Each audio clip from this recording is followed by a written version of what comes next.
Hi, and welcome to another episode of InstaVision.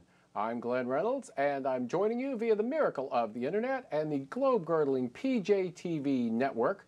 My guest is coming from the palatial Washington, D.C. studios of PJTV, and he's Iain Murray. Iain Murray is pretty well known to a lot of people in the blogosphere. He's Vice President of the Competitive Enterprise Institute, head of the Center for Economic Freedom, and the author of Stealing You Blind, How Government Fat Cats Are Getting Rich Off of You. Well, somebody it must be because, well, anyway. Great to see you here, Iain.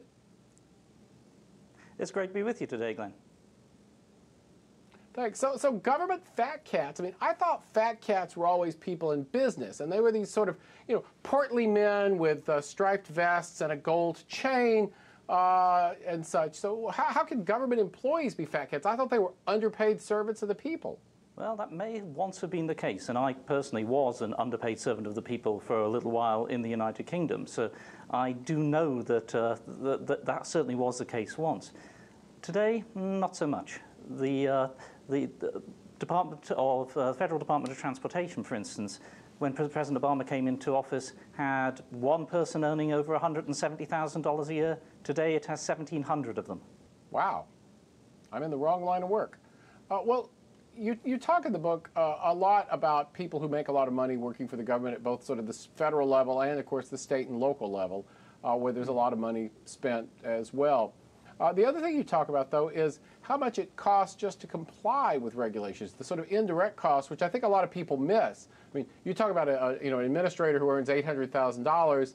That's only $800,000, but that administrator can make rules that cost billions. How much does it cost to comply with the IRS regulations? I mean, not to pay the taxes, but just to do the paperwork and such.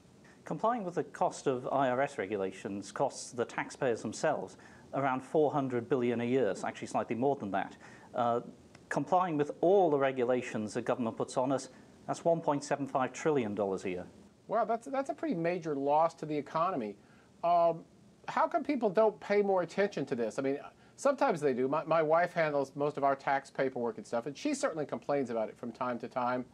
But you don't see people getting as upset about this cost as you'd think they should. I mean, $1.7 trillion, even in the Obama era, that's real money. One of the things that happens is that small businesses, for instance, who bear the brunt of this, in fact, for every employee, the cost of regulations for a very small business is around $10,000. That's per employee. So obviously those costs mount up very quickly. So they start hiring a person to deal with those regulations. And once they hire that person, the cost decreases considerably because that person's normally a professional who's spent a lot of time doing this. So that's, I think, is one of the reasons why people don't realize the cost of regulation, because there's a vast number of people employed to deal with the cost of regulations. Well, I think you see a lot of people right now who are actually reluctant to hire because of the cost of regulation, and particularly small businesses who have few enough employees right now that they're underneath the threshold for complying with a lot of regulations. Even if they've got the business to justify hiring more people, just don't want to because they don't want to deal with the headache, the potential liability, the need to hire somebody on to handle the stuff, which then becomes a fixed cost, and so on. I think that's another cost that probably people don't pay enough attention to. And again, why do you think this doesn't get more resonance? Is it just because more people need to read your book? Well, obviously everybody needs to read my book, Glenn. Yes, absolutely. I completely agree with that. But having said that, when you look at the cost of regulation, it's mostly on small businesses. As you say, small businesses aren't hiring. U.S. Chamber of Commerce released a survey last week that said that 64% of small businesses are not going to hire an employee next year because of regulation and the threat of more regulation, more taxation, more legislation. So if you're looking for a real genuine stimulus package, one of the best things you can do is reduce the cost of regulation. If you cut the cost of regulation just by a quarter, that's another $500 billion added to the economy, and that would increase revenues and so on, which we're told we need. So really, people do need to become more aware of the cost of regulation because it's probably the biggest chilling effect on business that there is today. You know, I really think that's right, because I know a lot of people who even consider just even going into business, and when they think about the legal risks they might run, That stops them even when they think they have a pretty good idea. Well, let's go on to spending. Spending was bad under Bush. How bad were things under Bush, and how much worse have they gotten under Obama? If we look at how much we were spending in today's money, back in 1990, it was about $2 trillion. Throughout the decade of the 1990s, that only increased by $300 billion to $2.3 trillion. By the time President Bush had left office, it was $2.8 trillion. Now it's $3.6 trillion and getting higher. So obviously the rate of increase has increased considerably. And also I think it's very important to remember that $1 trillion is a huge amount of money. We shouldn't confuse it with just $1 billion. $1 trillion is much, much bigger than $1 billion. Yes, I can actually remember when we didn't really talk about trillions much in terms of federal budgets. That was really used only for astronomical discussions, not so much now.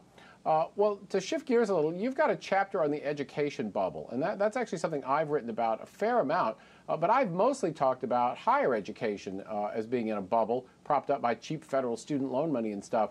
But you go beyond that. You say there's actually a bubble in K-12 education. I guess you call it a lower education bubble as well. Yes, I mean, what we're finding is that federal tax dollars are being used to employ more administrators, which puts up the cost of education, so people need more federal tax dollars.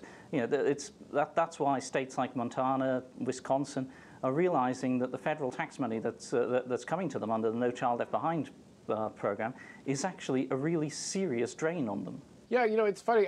Some years ago I was on a Tennessee state committee. It was the Juvenile Justice Reform Commission, but I remember somebody saying in testimony before us that we got 7% of our education money from the feds, but it accounted for 50% of the paperwork. And given the natural tendency of, I think, bureaucracies to bloat up with administrators anyway, that's really troubling. And in fact, one example you give in your book, which is certainly true in my experience, is you say, you know, whenever the budgets are cut, they lay off the music teachers, but they keep the administrators. I mean, why is that? Well, administrators seem to have skills, presumably in dealing with the federal paperwork that are quite rare and therefore quite expensive. I was told last week about a school district in Texas that has only 7,000 students, but whose recently retired superintendent of schools was earning $350,000. They replaced him with somebody at $250,000. These people are earning massive amounts of money in order to cope with the bureaucracy of education. Now that's really interesting to see the bureaucracy as the driver of that by calling for actual skills. I hadn't really thought of it that way. That's not necessarily a good thing, but it does put a different perspective on it. Now, on higher education, you say America has become much more credential-bound in recent years. And in fact, there was an example which I thought was pretty good. You said it's kind of like you know, Imperial London 100 years ago, where if you went to Oxford or Cambridge and you were seen as sort of clubbable or a good chap, then you could get a good job. And that we've almost come to the same place, even though America is supposed to be so much more egalitarian. How did that happen?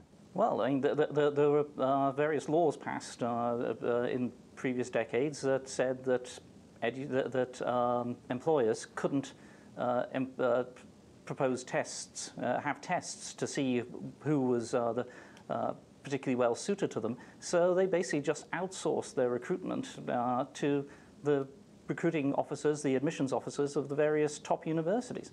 The top firms these days, various studies have shown this, only really recruit from the very top universities, the top level of the Ivy League, for instance. And moreover, they're not particularly interested in what you did at university in academic terms. You know, they're not looking for rocket scientists. They're looking for people who show a record of social achievement as well.